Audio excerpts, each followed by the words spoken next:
Ever wish you had like, I don't know, a financial safety net, something beyond, just the one paycheck?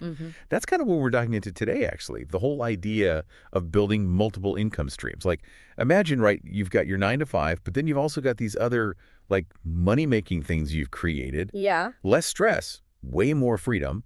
That's the goal. Absolutely. And it's becoming, honestly, more and more relevant these days. Just think about all the shifts we've seen even recently, right? Industries getting disrupted, like left and right. Oh, yeah. Remember Blockbuster? Everyone thought they were untouchable. Totally. Or all those people who like went all in on one super specific skill right before, bam, automation. Exactly. What seemed like totally secure yesterday is suddenly a huge question mark tomorrow. It's unnerving, right? It is a little bit.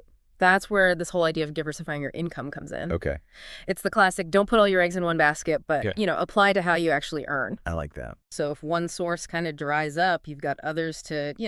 Cushion the blow. Exactly, yeah. You're not left high and dry. It's about being financially resilient.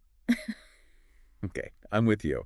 But I have to admit, like when I first heard about juggling multiple income streams, I thought, whoa, that is a luck tea. Am I going to be working 24/7? Yeah, no, it's a common misconception for sure. Yeah. It's not about just like raw hours. It's more about strategy. Okay. Think of it honestly, like building a house. You don't have to like lay every brick on day one. Right. You start with a good, solid foundation, then you carefully scale up from there. Okay, that makes sense. So where does someone even begin with that? Like, do you need a ton of money up front to even get started? Because I think that's another thing that really holds people back. That whole like need money to make money idea, Yeah. it's a myth. While some things do require investment, a lot of them don't. Take service-based businesses, for example. You mean like using skills you already have? Exactly. Writing, consulting, online tutoring, graphic design. The main asset there is your expertise, which you already possess. Right. Platforms like Fiverr are a great example. Oh, okay. You can offer those kinds of services without any huge investment, just your time and your skills. Fiverr keeps coming up. Yeah. It's like the go-to for side hustles these days. But like, is it actually effective? I've heard mixed things. It really depends. It's not some, magic bullet. Right. It's a tool. Yeah. The key with Fiverr, or any platform really, is niching down. Find that sweet spot of what's in demand, but not totally oversaturated. Okay. For example, I was talking to this woman, right? And she's making a killing on Fiverr, but not from graphic design or any of that, from creating custom pet portraits from photos. Oh, wow. That's brilliant. Right. She tapped into like two booming markets, Yeah. the gig economy and our obsession with our furry friends. See, this is what I love, like uncovering those creative opportunities, even within something like Fiverr. Exactly. And that's just one example. Yeah. The point is, you don't need some fancy business degree or a trust fund to make this work. You need to really assess your own strengths. What would people pay you for? So it's about finding that sweet spots, right? Between like what you're actually good at and what other people actually need. Okay, but once you've got, an idea, is a Fiverr it? Or are there other like avenues people can explore too? Fiverr is a great starting point for sure, but yeah, it's definitely not the only game in town. Right. Think bigger. Like, could those skills you've got translate into something like online courses maybe? Or even, coaching? Are you like a total organization whiz? Maybe you could turn that into, I don't know, a professional decluttering service. People love that stuff. See, this is what I love about this whole topic. Like the possibilities are kind of endless.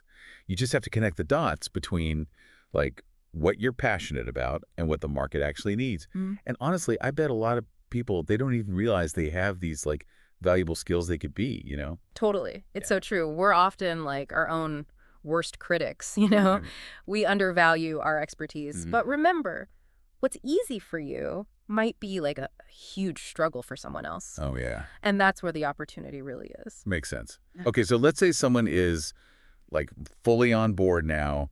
They're going to explore this whole multiple income streams thing. They figured out a skill. Maybe they're even like checking out Fiverr. What's the next like hurdle they got to overcome? Because let's be real, jumping into anything new can be a little scary. Oh, 100%. And you're hitting on a super crucial point there, mindset. Mm-hmm. It is way too easy to get stuck in, analysis paralysis, researching everything endlessly, but never actually taking action. Oh, yeah, yeah. The research black hole, Exactly. That's why I always, always recommend starting small. like a pilot project almost. Yeah. Instead of just quitting your job and like going all in, you just kind of dip your toes in a little at first. Exactly. Treat it like an experiment. Maybe carve out, I don't know, a little dedicated time each week, even just an hour a day, just to build this new income stream. See what works, what totally flops, and then, adjust as you go. Right. So it all comes back to like what you were saying before. It's not about being working all the time. It's more about like having a strategy and consistency. Yes. Yeah. You're making those small incremental steps, but they're the things that like ultimately lead to the bigger results down the line. 100%. It's a marathon, not a sprint, as they say. And honestly, remember, even those small wins early on, they're huge. They're so important for building momentum and, giving you the confidence to keep going. It's like proof. Yeah. Yeah. Like seeing those first few dollars actually come in from a side hustle that's motivating. Totally. It proves that this whole multiple income stream thing, it's not just some abstract concept. It's actually like doable. It's achievable. It can really like fundamentally change your relationship with money and work. Now, we've talked a lot about like active income streams. That's where, you're pretty directly trading your time for money. But I'm curious about like the whole passive income world. Yeah. That sounds like, I don't know, it sounds almost too good to be true. Earning money while you sleep. Is that like actually a real thing?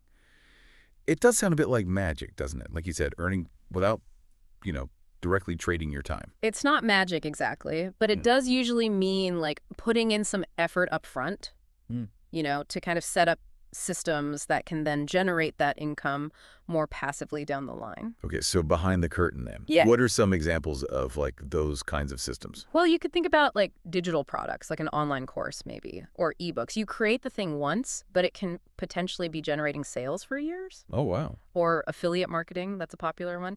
You're basically recommending products that you genuinely love, right? And then you earn a commission on any of the sales that you drive.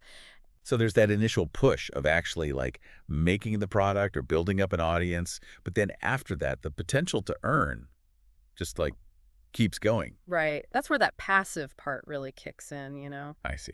And then, of course, we can't forget about investing. Yeah, investing. It can feel a little intimidating, definitely. But honestly, even small, consistent contributions to index funds maybe, or dividend stocks that can really grow over time. Yeah. And it ends up generating, these passive income streams. It's true. That whole compounding thing, it really is kind of like financial magic when you think about it. But I do think a lot of people get overwhelmed by investing though, right? They think they need to be like Wall Street geniuses. Yeah. Well, I mean, it definitely helps to understand the basics for sure. Yeah. But you don't have to be some kind of, financial expert to get started. Okay, good. There are seriously like tons of resources out there, especially for beginner investors, even, robo-advisors that basically automate a lot of the process for you. I think the key with investing really boils down to just a few things. Start small, make sure to diversify, and then, be patient. That's the hardest part for a lot of people. Yeah, for sure.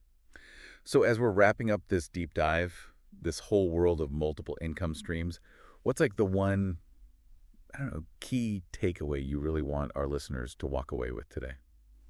For me, the real power of building these multiple income streams, it's not even really about just having more money. It's really about having more choices. Oh, I like that. Choices about how you want to spend your time, what kind of projects you actually want to take on, and then ultimately, like, how you design your ideal life, That, to me, that's real financial freedom. That's beautifully said. Yeah. It's not just about like padding your bank account. It's about building a life with more options, more resilience, and ultimately, like you said, more joy. So if you're out there listening and you're ready to like really take control of your financial future, if you're ready to explore all these like exciting possibilities of multiple income streams, just remember that first step is simply believing it's actually possible. Yeah, you got to believe it first. And then take that first step, whatever it is, no matter how small, and start building the future you deserve.